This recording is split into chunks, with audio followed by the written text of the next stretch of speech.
Halo semuanya, Assalamualaikum. Nah, kali ini kelompok satu akan mempresentasikan mengenai inventory atau PSAK 14. Nah, jadi untuk teman-teman yang mau kepoin tentang PSAK 14, tonton dari awal sampai habis ya. Oke, sebelumnya aku bakal perkenalin dulu siapa aja sih anggota dari kelompok satu. Nah, yang pertama itu ada yang pertama itu ada Stefani Putri, selanjutnya ada Jelita Kintan, selanjutnya juga ada Aurea Darodinanti, dan keempat ada Pratwi Harmawati, selanjutnya ada saya sendiri, Gildari Monasibarani, dan terakhir yaitu Oktaviani. Nah, selanjutnya kita akan langsung aja masuk ke dalam materi yaitu definisi pada inventory. Nah, itu akan dijelaskan oleh Aurea. Oke, jadi pertama-tama kita akan bahas dari definisinya dulu nih ya teman-teman. Jadi definisi inventory atau yang biasa kita sebut sebagai persediaan adalah aktiva lancar yang tersedia untuk dijual dalam kegiatan usaha normal, dalam proses produksi atau dalam perjalanan, dan dalam bentuk bahan atau perlengkapan atau yang biasa kita sebut dengan supplies untuk digunakan dalam proses produksi atau pemberian jasa. Oke, berikutnya ada biaya persediaan nih teman-teman. Nah, biaya persediaan ini dibagi jadi 3. Yang pertama adalah biaya pembelian. Nah, biaya pembelian ini meliputi biaya pembelian beserta pajak, biaya pengangkutan, biaya penanganan, dan biaya lainnya yang secara langsung dapat diatribusikan pada perolehan barang jadi, bahan, dan jasa. Lalu biaya yang kedua adalah biaya konversi. Nah, biaya konversi ini meliputi biaya yang secara langsung terkait dengan unit produksi dan biaya overhead produksi tetap, dan variabel yang dialokasikan secara sistematis yang terjadi dalam proses konversi bahan menjadi barang jadi. Lalu yang ketiga adalah biaya lain-lain. Nah, biaya lain-lain ini biasanya hanya dibebankan sebagai biaya persediaan sepanjang biaya tersebut timbul, agar persediaan berada dalam kondisi dan tempat yang siap untuk dijual maupun digunakan. Oke, berikutnya ada teknik pengukuran biaya. Nah, teknik pengukuran biaya ini bisa menggunakan 2 metode nih, teman-teman. Metode yang pertama adalah metode biaya standar, yaitu memperhitungkan tingkat normal penggunaan bahan dan perlengkapan atau supplies, upah, efisiensi, dan pemanfaatan kapasitas. Lalu metode yang kedua adalah metode biaya eceran. Nah, metode biaya eceran ini nih sering digunakan dalam proses perdagangan eceran untuk menilai persediaan dengan jumlah yang besar dan berbagai macam variasi barang. Nah, kedua metode ini dapat digunakan bila hasilnya mendekati nilai historis. Oke, materi selanjutnya adalah rumus biaya nih teman-teman. Nah, biaya persediaan untuk barang yang tidak dapat diganti atau not ordinary interchangeable dan barang serta jasa yang dihasilkan untuk proyek khusus harus diperhitungkan berdasarkan identifikasi khusus terhadap biayanya. Identifikasi khusus adalah atribusi biaya ke barang tertentu yang dapat diidentifikasi dalam Nah, sementara untuk barang yang bisa diganti, itu bisa menggunakan 2 metode rumus biaya nih teman-teman. Yang pertama adalah first in, first out, atau masuk pertama, keluar pertama. Dan metode yang kedua adalah metode weighted average, atau metode rata-rata. Nah, dalam metode FIFO ini mengasumsikan bahwa barang dalam persediaan yang pertama dibeli akan pertama dijual atau digunakan terlebih dahulu. Sementara untuk metode weighted average, biaya setiap barang ditentukan berdasarkan biaya rata-rata dari barang serupa di awal periode dan biaya barang serupa yang dibeli atau diproduksi selama periode. Oke, selanjutnya adalah nilai realisasi neto atau bersih. Nilai realisasi neto adalah estimasi harga jual dalam kegiatan usaha biasa dikurangi estimasi biaya penyelesaian dan estimasi biaya yang diperlukan untuk membuat penjualan. Nah, selanjutnya adalah estimasi nilai realisasi bersih. Yang pertama, berdasarkan bukti yang paling andal yang tersedia. Estimasi nilai realisasi bersih didasarkan pada bukti paling andal yang tersedia pada saat estimasi dilakukan terhadap jumlah persediaan yang diharapkan dapat direalisasi.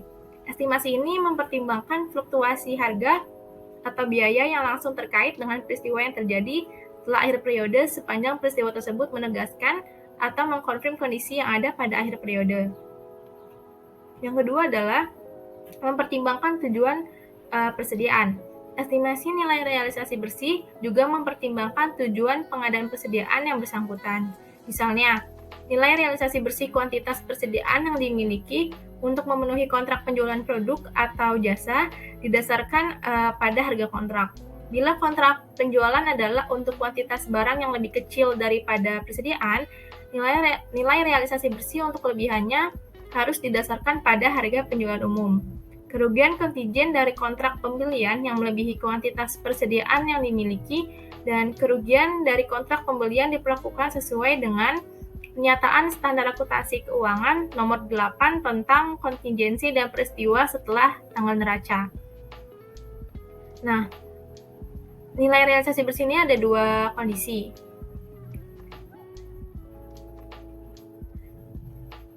Yang pertama itu nilai bahan diturunkan ke nilai realisasi bersih. Yang kedua, nilai bahan baku dan perlengkapan yang diadakan tidak diturunkan di bawah biaya.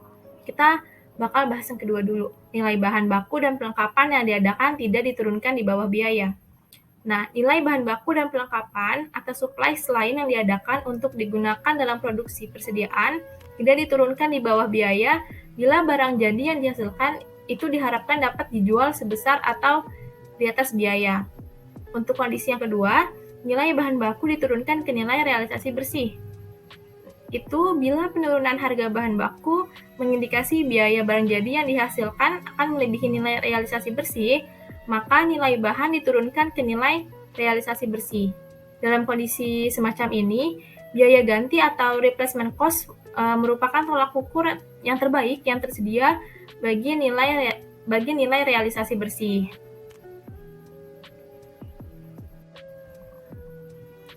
Untuk teknik pengukuran biaya itu dibedakan menjadi dua.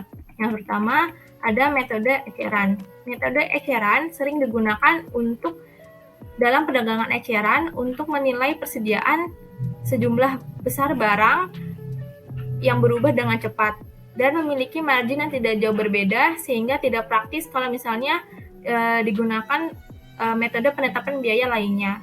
Biaya persediaan ditentukan dengan mengurangi harga jual persediaan dengan persentase margin bruto yang sesuai.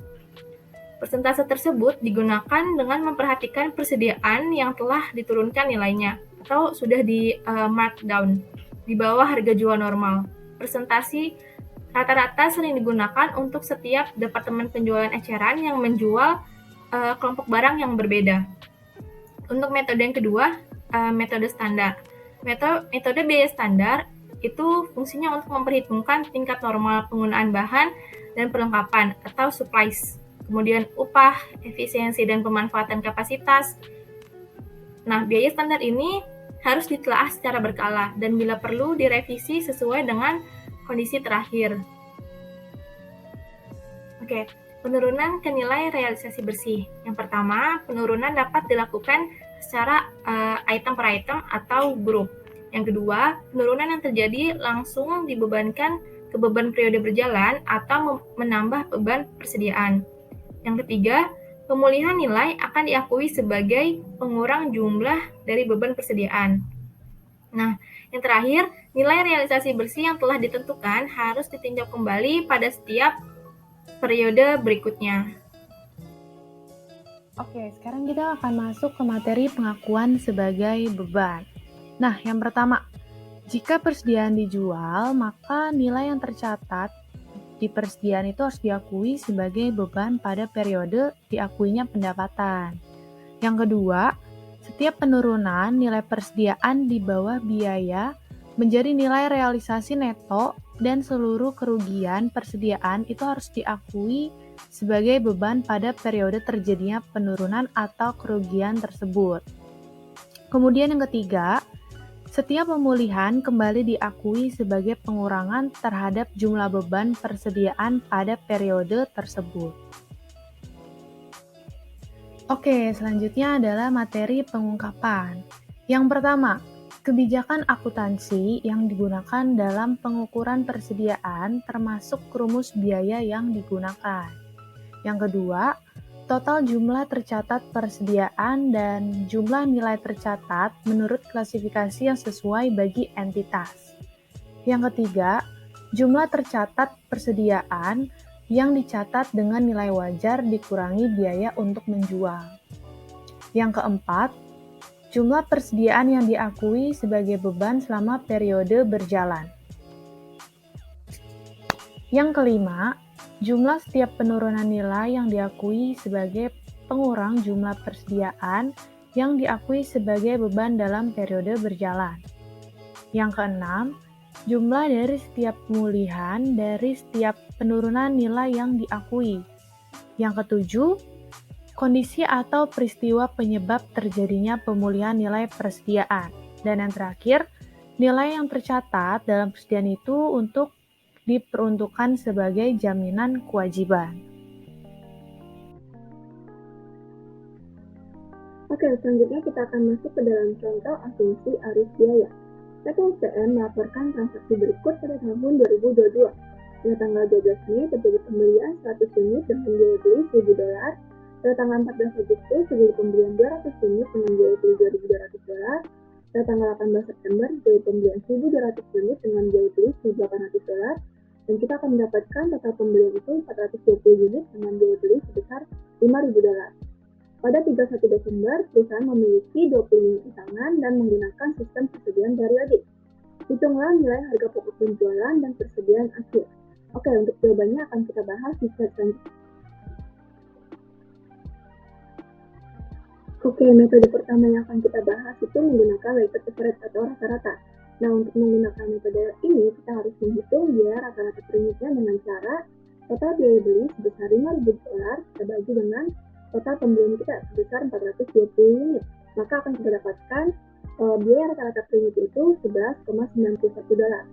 Nah, selanjutnya kita akan mencari HPP dengan cara menghitung unit yang terjual. Nah, tadi kan kita tahu di soal kalau misalnya ada persediaan akhir itu sebesar 20 unit, maka kita akan mencari HPP dengan cara 420 unit ini kita kurangi dengan 20, kemudian kita kali dengan biaya rata-rata per unitnya itu sebesar $11,91. Maka untuk HPP-nya kita ketemu $4.764. Nah, yang terakhir kita akan mencari persediaan akhir. Jadi kita akan menghitung unit yang tersisa. Jadi ending inventory-nya sebesar 20 unit kita kalikan dengan biaya rata-rata per unitnya $11,91. Maka ending inventory-nya adalah sebesar $238,2.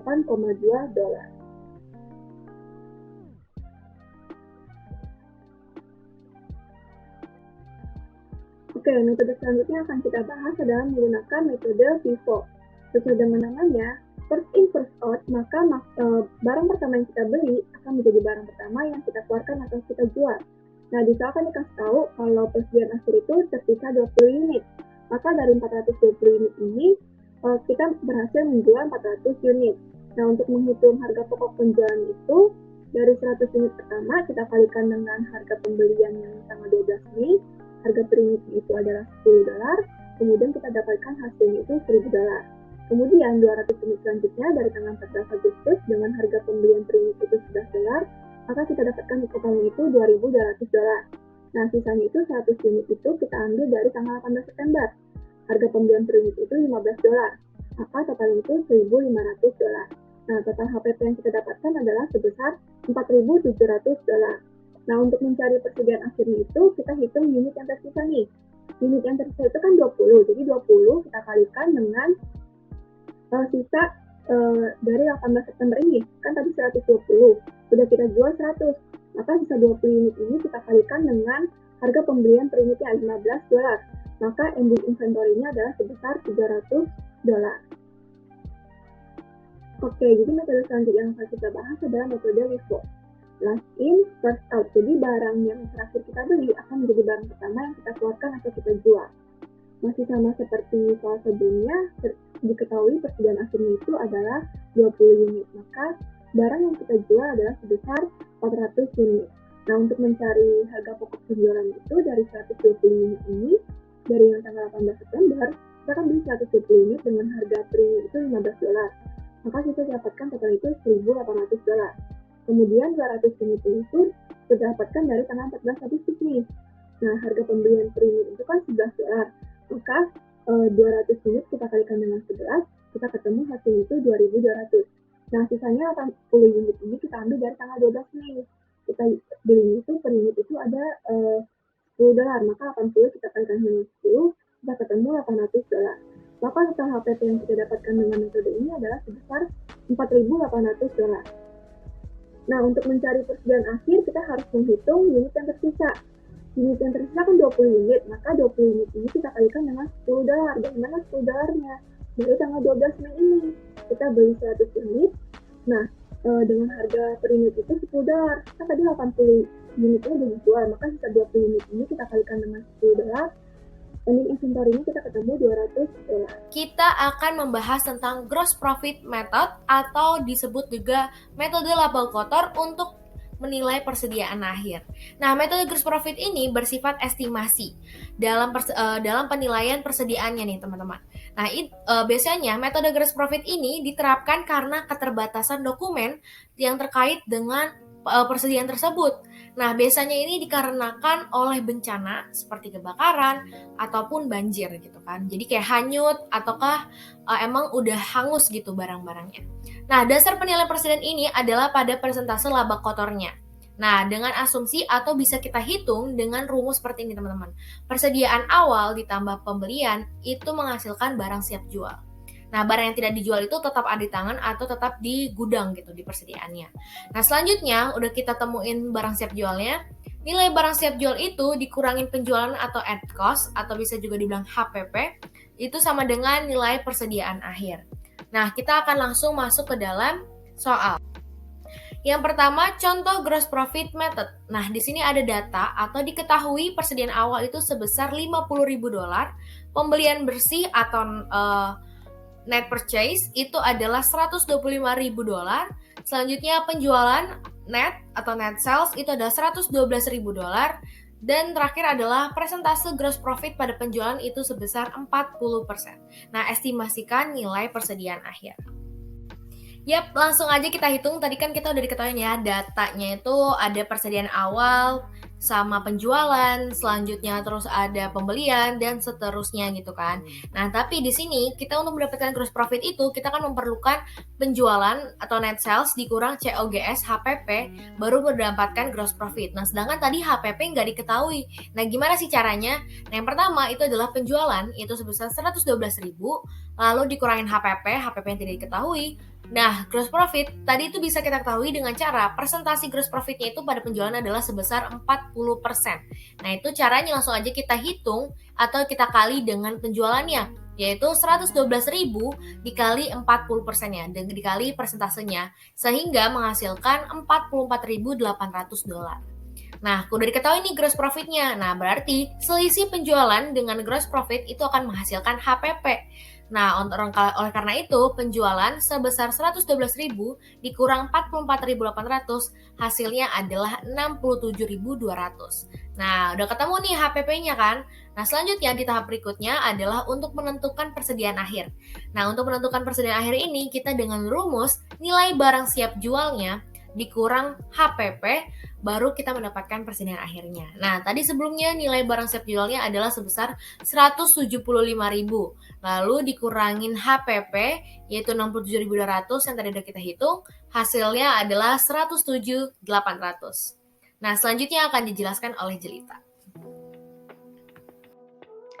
Selanjutnya, ada catatan untuk metode gross profit atau persentase gross profit yang dapat dinyatakan sebagai persen dari penjualan dan persen dari biaya atau cost. Persentase gross profit biaya ini didasarkan pada data historis. Dan metode gross profit biasanya tidak diterima untuk laporan keuangan. Selanjutnya, kita akan membahas metode persediaan retail atau retail inventory method yang cocok digunakan jika adanya volume penjualan yang tinggi dengan jenis barang yang beragam atau barang yang berbeda-beda. Nah, metode ini berasumsi adanya pola yang dapat diobservasi antara biaya dan harga. Berikut langkah-langkah untuk metode persediaan retail. Yang pertama, tentukan persediaan akhir pada harga retail. Yang kedua, dikonversikan jumlah tersebut ke basis biaya dengan menggunakan rasio cost to retail. Slide berikutnya, kita membahas contoh dari metode retail inventory. Di sini terdapat data pada tahun 2002. Data pada cost dan data pada retail untuk persediaan awal, pembelian net, dan juga penjualan net. Yang ditanya, berapakah nilai persediaan akhir pada retail dan pada cost? Pertama-tama kita masukkan dulu nih teman-teman data yang telah diketahui dari slide sebelumnya. Nah, di sini dapat dilihat ya teman-teman bahwa persediaan awal pada cost itu berjumlah $2.000 dan persediaan awal pada retail itu sebesar $3.000. Selanjutnya, untuk pembelian net pada cost itu berjumlah $10.000 dan pada retail sebesar $15.000. Lalu, untuk barang yang tersedia dijual pada cost sebesar $12.000, dari $2.000 ditambah $10.000, hasilnya $12.000, dan pada retail sebesar $18.000, dari $3.000 ditambah $15.000. Nah, untuk penjualan yang terjadi, di slide sebelumnya sudah diketahui bahwa penjualannya itu sebesar $12.000, maka menghasilkan persediaan akhir pada retail sebesar $6.000. Karena barang yang tersedia sebelumnya itu kan tadi kita udah hitung sebesar $18.000. Terus dikurangi sama penjualannya sebesar $12.000. Maka hasilnya $6.000. Lalu kita akan menghitung rasio cost to retail. Caranya $12.000 per $18.000. Hasilnya yaitu 2/3. Dan untuk mencari persediaan akhir pada cost, $6.000 yaitu persediaan akhir pada retail, dikali dengan rasio cost to retail yang sebesar 2/3. Maka hasil dari persediaan akhir pada cost sebesar $4.000. Yap, sudah berakhir presentasi dari kelompok 1. Terima kasih untuk teman-teman yang sudah menonton dari awal hingga akhir. Semoga video ini bermanfaat untuk teman-teman semua. Untuk pertanyaannya bisa drop question di bawah ini atau ada di kolom komen ya teman-teman. Thank you for watching. Goodbye everyone.